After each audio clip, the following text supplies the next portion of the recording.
What do you think about Tfue leaving FaZe? Again, I don't know. Has nothing to do with me. Still gonna be my friend.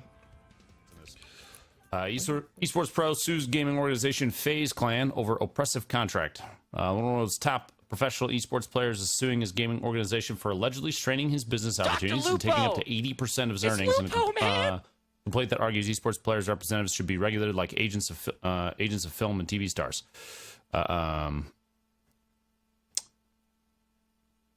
Yeah.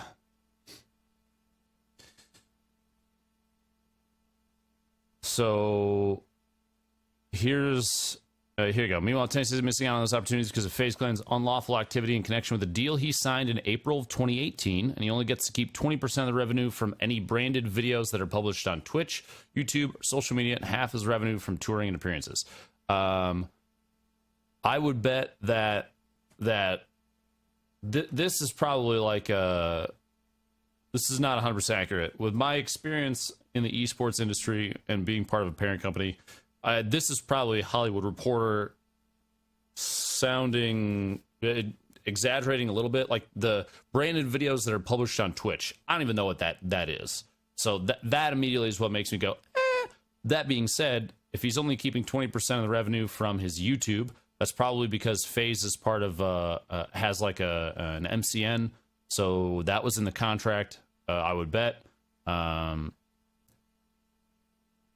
The social media thing, if FaZe is taking portions of his Twitter video revenue income, that is a yikes, and that was a misstep in signing a contract that had that in it.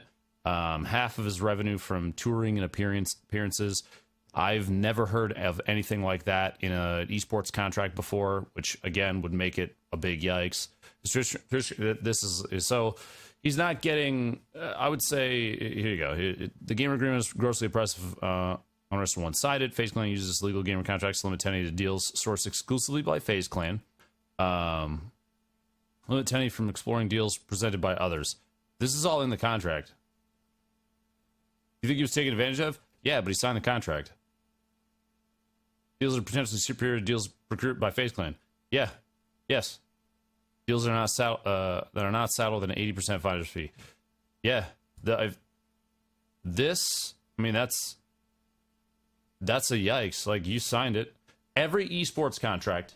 Here's the deal: the way that they are presented. If you sign to a team, when you sign over. You basically say, I'm gonna take FaZe Clan deals first. They have priority over everything else. Every esports team does this, and that's a duh. Like look at it this way. Let's say Rogue is like, we want, and I didn't have a chair deal. Imagine that's the situation. Rogue's like, we're gonna do a deal with this chair company, and I'm like, well, I could get a better one from XYZ. Rogue's gonna go, well, if you don't join us in this one, it makes the team look real bad. So, like, you got to do this. I'm like, okay, done. Like, that's a no-brainer. That's just how he wants it. I think the biggest portion of it, somewhere in here I saw... hold on. There's something in here where he hasn't gotten paid for... He didn't get paid for something.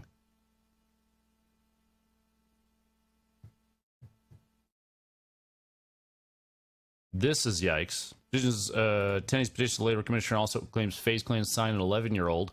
Pressure the minor and his family to lie about his age. Curious who that is. So, yeah. I mean, ultimately, like...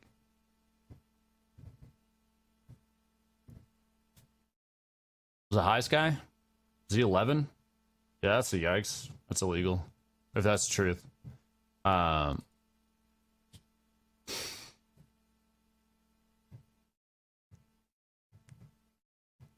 Here you go. Jeopardize their health, safety, and welfare. Risk freedom and petition to determine controversy. Tenny says FaZe Clan pressured him to live in one of his homes in Hollywood Hills with other young YouTubers, where he said he was given alcohol before turning 21 and encouraged to illegally gamble. I mean, if that's true, it doesn't surprise me. Like, look at... I don't know. According to Tenny's attempt to terminate the agreement in September, claiming FaZe Clan breached their deal. According to the complaint, the group rejected Tenny's termination and contends he's still bound by their contract. Then he's asking for a court for a declaration that the gamer agreement is terminated and is seeking fair payment for services plus discouragement of FaZe claims profits and punitive damages. So it's in phases. It's in anybody that gets signed. Man, this is a tough subject because of my position. I want to say certain things, but there's probably stuff I can't say because I don't want it to be misinterpreted. The bottom line is read your contract. It's a non-compete contract. Yeah. If you're out there, dude, if you sign into this stuff, read your contract. Read it. I have been extremely lucky. Rogue has never done anything. When there's been competing deals and I say I can't do that, they're like, okay. Rogue has always been extremely good to me. Why do you think I'm still with them? You know?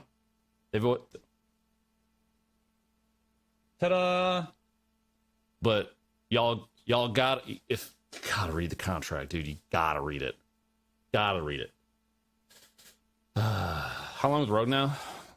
Two and a half years, something like that. It's been a while.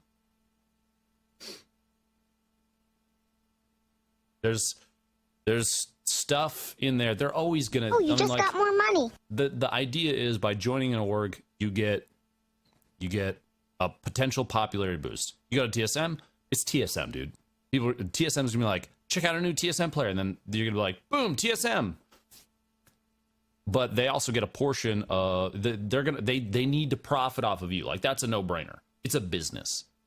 This sucks though. Like, this is if it's actually 80%, and like if whatever's in here, 20% revenue from 20% from his YouTube, that's tough, dude. Or social media, half his revenue from touring and appearances. I don't know what that's necessarily implying, but like, still a predatory contract. Read your contract. There's a lot of young people instead of that.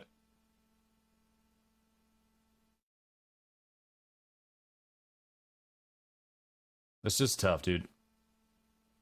Orgs equal talent agency. Not exactly. Vengeful Valor, he probably didn't have one at all. He probably didn't have one at all, to be honest. So what's going on? I know you can't talk about numbers, but those are high. Those are extremely high. Extremely high, dude. These gamers have any leverage to push back? Most don't. Turner does. He's successful. Which is, I mean, if there's actually pain here, like this will get him out of his contract. FaZe isn't going to hold on to him. Other than if they, I don't know how long his contract is going for. It's up to the court whether or not they terminate. Here's the thing, though. So let's say Turner goes to New York City. He wins the solos. It's like $12.5 million for first place solo. Part of his contract with FaZe, and I can explain why this is the way that it is in a second here. But part of his contract with FaZe is that FaZe gets a portion of his winnings. The reason that is in a lot of these is because in other games like CS:GO or let's take Overwatch League. Yeah, business law. Any contract that violates law is automatically void, but they need to determine whether or not that's the case. Anyway, so FaZe gets a cut of it. Biggest issue would be any org wants to sign him after this. Nah, they gives him leverage. It gives him leverage because he'll be able to say, you better give me a damn fair deal. They also usually pay for you to go to the events too, right? They do. That's the thing. So like with Overwatch League, you don't get to play in Overwatch League unless you're part of an org because they have to pay massive fees to get in. Fortnite is different. Fortnite is you just have to be good. Anybody can play. You don't have to be part of an org. So orgs in Fortnite is kind of a weird thing.